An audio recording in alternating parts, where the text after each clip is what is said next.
Hello, good people. How are you doing? It's a new month. It's a new, is it week? Yeah, it is actually a new week. Yeah, it is. It's Tuesday. Yes, I hope it's going well. Well, my February was a bit murky and it spilled over too much. I'm not mad though. That's just there's a lot of restructuring going on at work, and it's okay. It's nothing I can't handle, so I'm fine. I hope it's going the same for you, and if it's not, please, can you reach out and let us vent together? Because even this episode for today is just for venting. Because I am tired. Anywho, let me start by saying Happy International Women's Month. I am so excited. I have a project at work that is dedicated to this month, and I can't wait to share with you maybe next week. But this week, I feel like this episode was also quite due. So welcome to In All Honesty podcast. My fabulous name is Oliver Rao. And in this episode, I was to have Kare and Esther to talk about Wababa's experience.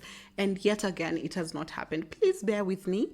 Kindly, the day they will come, I promise. This episode was also overdue, so let's get to it.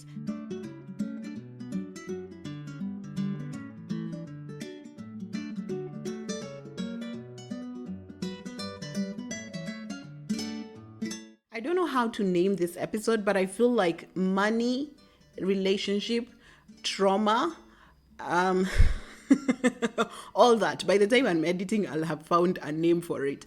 But let me start with 3 incidences that are basically trickling down to why I'm having this episode today.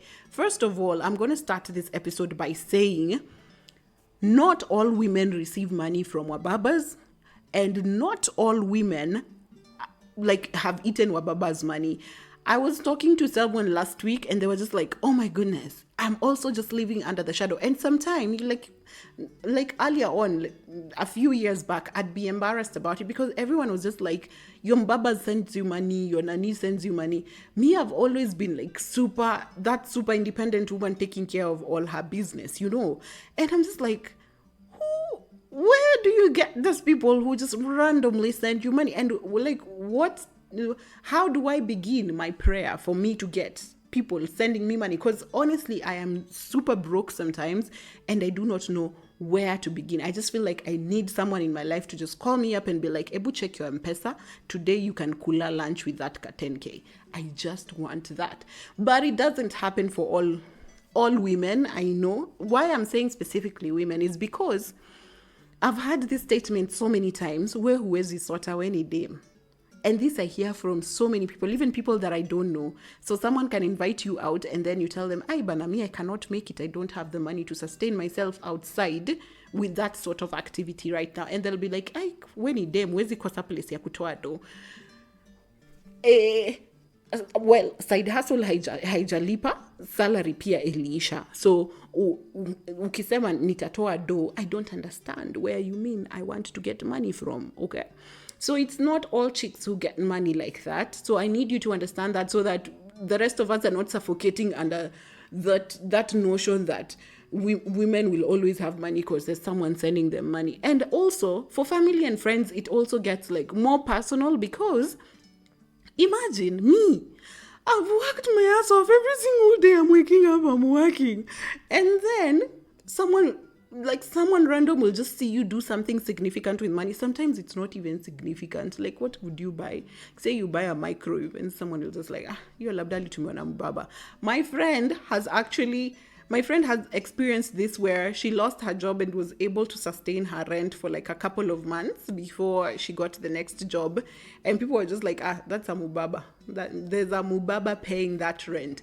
And it's honestly sad when you've put in so much work into your savings, into making sure you have a stable, what is it called? Foundation in case anything happens. And then it's all credited to a random mubaba who no one can point out to. So I think it's quite disrespectful to the amount of work that women put in to just get money. And now wakisota wamesota ukweli. Imagine see jokes.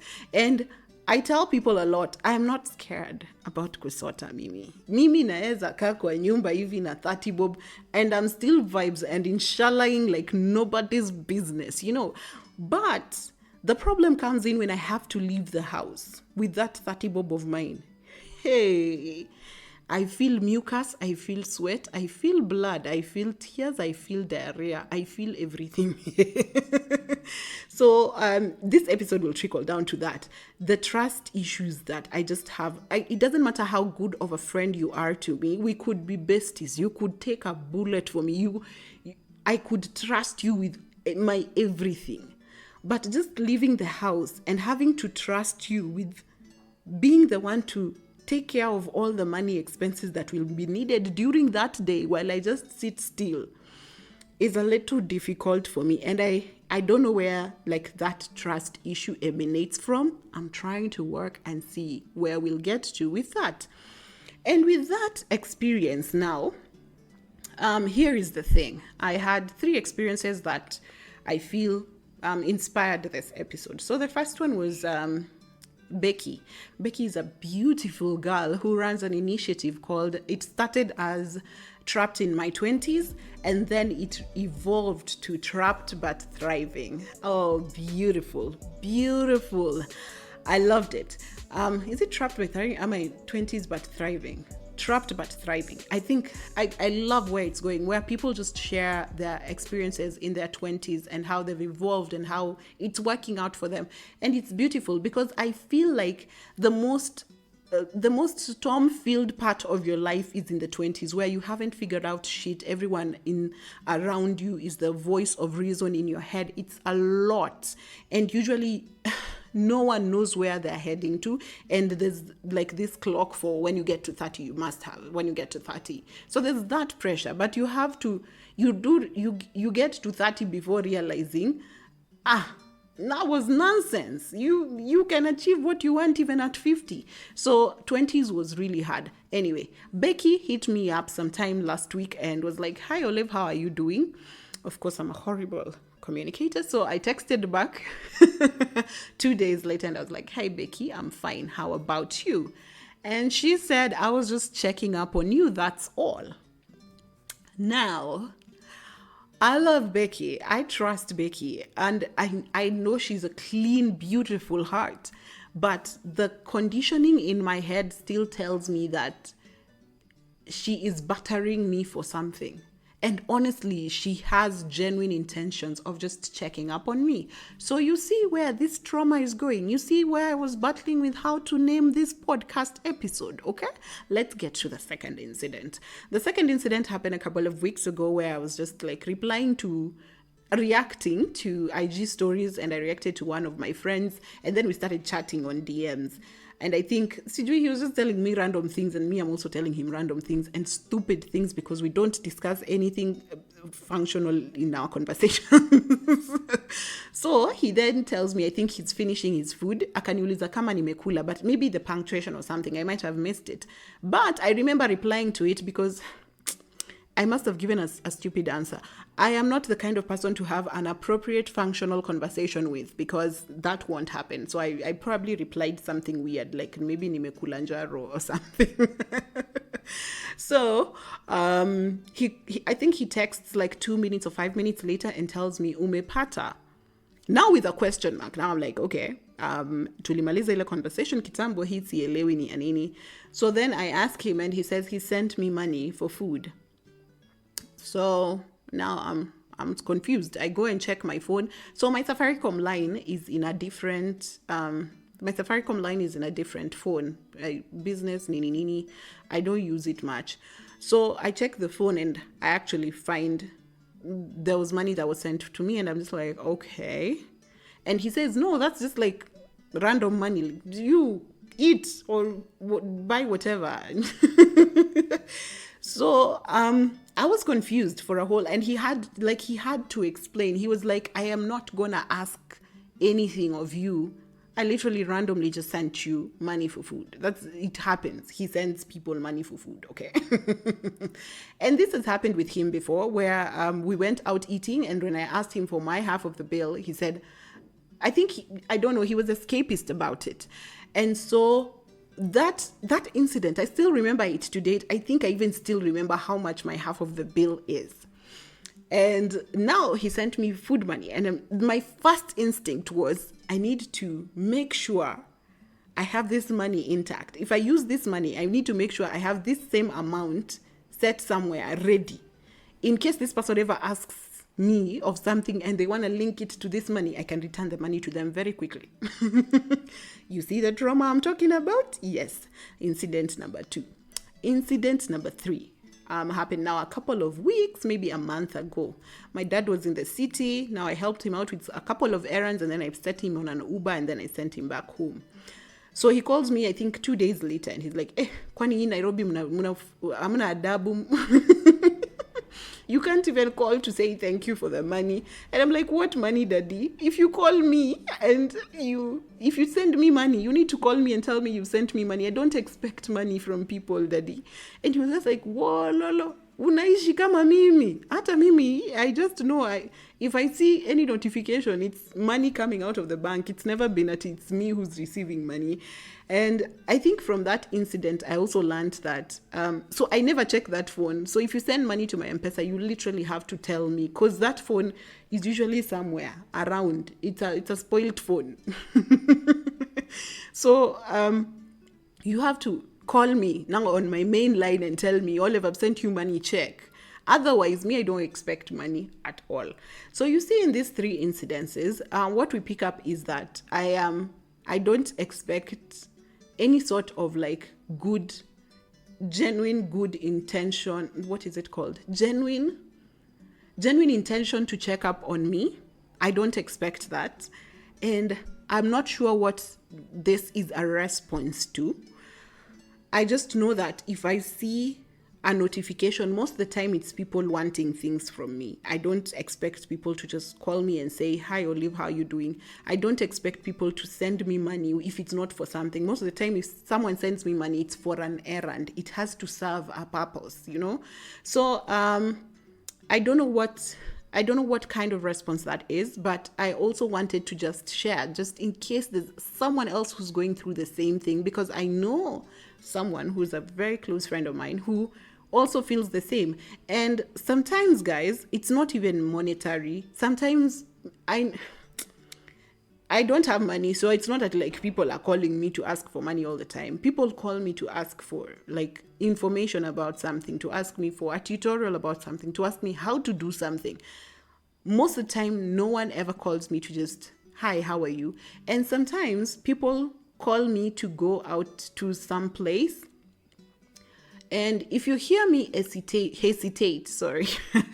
if you hear me hesitate or have to like figure out, I need to like some time, a lot of time to think about whether I'll come or not, it's usually because when I have been invited somewhere, it's something that's required of me. It's never just that good intentions that you come vibe. So if you invite me to a concert, I know you probably want a fan base, or you want numbers, or you want money for the ticket. I never just think at you just want me there, okay? The other thing, if like you've invited me for like something random, most of the time I usually just know something is required of me. And sometimes I honestly don't have the strength. Sometimes I just don't come to your events or to anything you've invited me for, because I know something else will be expected of me. And sometimes I just wanna be invited for vibes. I don't want to always think, okay, what is it that I'm here for? And it spills over to the experience that I've talked about, where I'm never expecting money. If I get money, I know it's for something. If someone calls me to check up on me, I know they're just pretending before they ask for something. And that is one thing I loathe. I hate it so much. Here's the thing. I have to establish this first. I don't care if you want to call me and ask for something. Anyone who knows me, anyone who's in my circles, anyone who's ever reached out to me for anything knows that you can reach out immediately. You'll get the information very fast, and all of it exhaustively. I do not mind. But the idea of buttering me up with like pleasantries before getting to asking me for something, that shit is low. Don't do that. I hate it. And a couple of people have done it, and I'm just like, don't do that. Ati, hi Olive, hey, I see your podcast is doing well and TikTok is nice. Sijui nini nini. No one calls to say that. Just what do you want? And it's sequel buyer, guys. Me, I don't catch feelings if you call me and tell me, Olive, I need a tutorial on how to do SEO training. Me, I'll send it to you. Olive, there are friends of mine who've mastered this art. They're like so good. Where uko na thao? Sina, sawa. Where uko na thao? Wacha nikutumie. Tosha. Like, calls hata 5 seconds. Yani hata Safaricom haiwezi charge. I love such calls when you're asking for help. But this idea of battering, sijui, you want to extend a whole call for pleasantries only at the end to tell me, so I was wondering, can you ask your nani to give me nini? It is honestly low. Don't do that. If you need help from people, just ask for help from people. And there's someone I tried explaining this to, and they told me, actually, it's nice to check up on people. What if I call you and I find you are sick and me, I've called you to ask you for money? Let me tell you, those are two very different incidences. If I was sick and I didn't tell you, it's none of your business. You call and ask for what you want. If you call and ask for money and I have the money, it doesn't matter whether I'm sick or not. If I have the money, I send it to you. If I don't have the money, my sickness is not a factor in this particular task that we are running right now. Me and you are on this focus. You call for money. Was it money you're calling for? Call for that. Whether I'm sick, whether I'm not, even if I sound frail. Oh my goodness. If I sound frail, okay, fine. Oh, uko mgonjwa, una feel vibaya. Haya, mimi nilikuwa nakukall nikuitishe do. Okay, I'm sorry. If you like, just be human about it. Don't now go into guys, and then I've also experienced, this is something that I am trying to unlearn, and I've experienced it very recently with even people I've borrowed money from, where I ask you for money and you don't have the money, and then you go into explaining to me why you don't have the money. Please understand that if it is your money, you either have it or not. And it's okay to just tell someone, I can't at the moment. Don't give them a reason. Even if you just can't give them money because you don't trust them, you can just tell them, sikupei tu pesa juu. You don't have what I'm trying. It's so engraved in us that I don't even know how to say that sentence without saying because. You can just say, I am not able to give you the money. Full stop. It's okay. It's your money, okay? So I'm also trying to learn that. I'm also trying to learn that when people ask me for money specifically, most of the time it's money. I'm also learning to just say, sikupei, ama siwezi kukupea, without explanation, because I feel like it's some sort of, it isn't good to make people explain themselves for when you're asking for help. But I understand it's deeply rooted in our culture as Africans. We always had to explain everything, even like just paying black tax. People don't understand how you worked hard, you got a job, and now you're not paying school fees for your younger siblings. So I understand we had to do a lot of explaining in our culture, and therefore that's also something that I'm trying to unlearn, and I hope people around me who are with me also just get to learn it. You can deny people things without having to explain yourself, especially if those things are yours. They're not entitled to it. And with that said, now let's get back to like traumas and responses. Now, this idea of me not expecting any people to look out for me, or just people to basically take care of me, I don't know where that response is coming from, because I honestly can't say that I was once exposed to money and then now I don't have it. I honestly can't pick out where that is.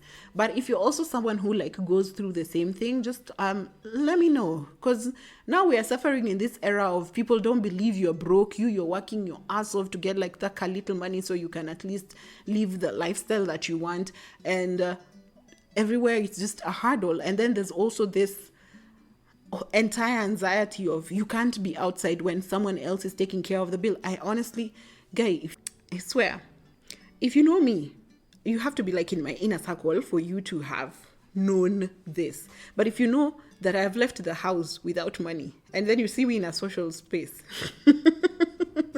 just come and touch the back of my neck here. I'm sweating. It's not funny. It's not funny. So, there's just that anxiety of having to I can't amass enough trust and strength to put in someone else, to rely on someone else when I'm not in my comfort zone. So that is something that I thought I would talk about today because, first of all, I'm just upset by the people who think women cannot have their own money. And we have our money, si mingi. Some of us yet to see mingi, but it's there. And when we try and do things with our lives, it's not that kuna mtu anaisponsor, because it then discredits all the work that you've done. It discredits all the work that women have tried to do to get to a point where they can earn their own money so that they are not reliant on other people. And it's honestly a good thing. So, like, trying to shame that doesn't make sense. Because even for you, if you were to date a woman, you'd want a woman who can, like, stand for themselves in a certain way, you know, like, to some extent. It doesn't have to be all through and through. But at the end of the day, why are you shaming something if that's the thing you'd want at the end of the day? Anyway, it's so much work. Just feeling like I can't trust that someone is checking up on me. I can't trust that someone is just sending me something for good vibes. And it might be rooted in a lot of experiences. Just me coming to Nairobi, working with different people who, you know, at the end of the day, you are expecting that you'll provide a service and they'll give you money. And sometimes you find it's just, everyone is a prospective con artist. Everyone you meet in your life is a prospective con artist. It is sad, but it is the life that we live. And, well, here we are. In relation to this, I feel like I need to mention this. Now, in my early life, I don't know whether it's in my early life, I feel like I've done it until 2018, 2019, when I stopped. So I used to be, I think my love language was or still is, I'm not sure because I don't have a lot of people around me, so right now I can't tell. My love language, I think, used to be or still is gifts. So if I see something, if I see a shoe and it reminds me of you, I'll pick it and bring it to you. If I'm coming to your birthday, like I'll find a thoughtful gift to bring to you. Like if you invite me over to your house, I'll find something nice to come with, you know.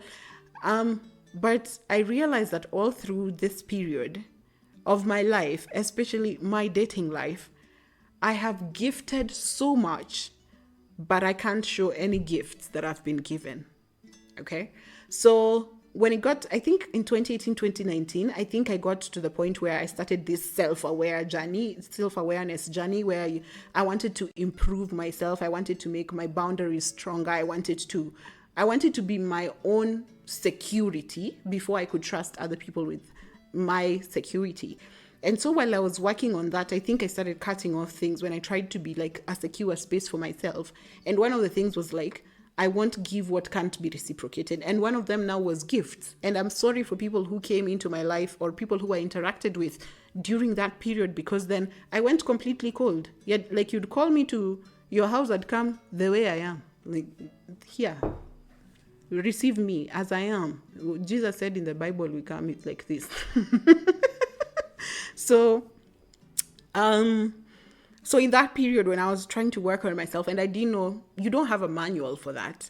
So at that point, I just like stopped gifting people. Like I'd have people, and then I was also, I'm someone who has people in my life temporarily. I don't have people for, we've been friends for years. I don't have that. And even if we've been friends for like forever, the trust issue still comes in. Like I feel like I can't owe you money and stay with it. I feel like I can't leave my house and go out and expect you to pay the bill and just be comfortable. It doesn't matter how good of friends we are. I'm still very uncomfortable with that. So again, it's a trauma that we have to deal with. But here I was talking about that period when I wasn't gifting people and I just stopped completely. And I think it happened up until now. I don't think I've gifted people in the past maybe 3 years or 4. I don't think I have. And maybe I'll get back to it because it's a beautiful thing. Like I love the idea, because my favorite my favorite event at work usually is Secret Santa, because then I have to think about the person I'm buying a gift for. What would they like? Like, that whole idea of personalizing a gift for someone is something that I really, really love. And a lot of people, when I'm with my friends and they're picking out gifts, there are people who use different techniques. There are people who are like, I don't buy someone something that they already have. There are people who are like, I don't buy someone something that they can afford. So I'm just like, and for me, gifts are very, I feel like even if you were to bring me a cup, and for me, it's the thought that you saw a cup and thought of Olive. For me, that's like good enough. Like, I love the thoughtfulness of gifts and not necessarily what the gift is. So I think in that essence, I always like got people gifts. And then I just stopped at that point where I was like, okay, maybe everyone I'm gifting, that's not their love language, and therefore they don't know how to reciprocate that. But then I stopped completely and never bought gifts for anyone. Not for a birthday, not for a shower, I just went cold. So hopefully I'll get back to gift giving, but I feel like I also don't want to get into that space of having invested that much emotion into someone and then gifting them and not like having to receive. Anyway, there's a lot. I think for gifts, I'll just do an episode on its own, because I feel like that in itself is just a trauma on its own. But for now, we are talking about the fear of commitment, fear of trust, commitment, trust issues, or the entire range of things that happen that completely make no sense to me. And I don't know. I'm just going to finish with don't butter up people when you want things from them, specifically me. Just ask me what you want. I never catch feelings. You should talk to anyone that knows me. Feelings are the last things I'll ever catch in this planet. Maybe unless I'm told I need feelings to survive the apocalypse. That's the only reason I'll catch feelings. So if you need something from me, just call out. But here's the thing. Sometimes I get spent out. Sometimes I'm completely spent out and I cannot offer what you're asking for. And it doesn't have to be money. Sometimes you're just asking for some sort of information. Unaweza pata mimi akili yangu nimechoka at that point.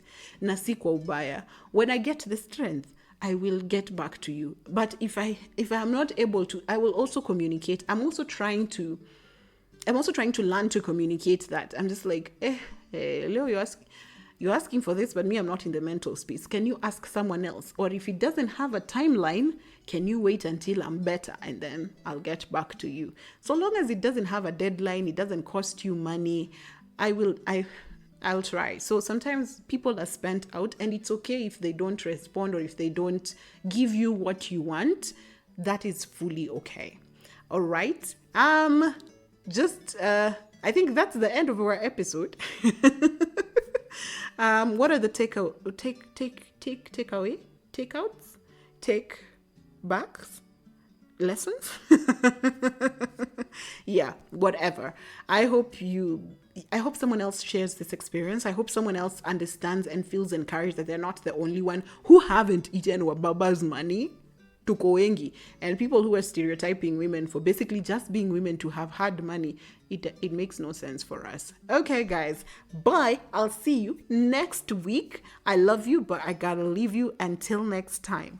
Bye. This is in all honesty. My fabulous name is Oliver Rao.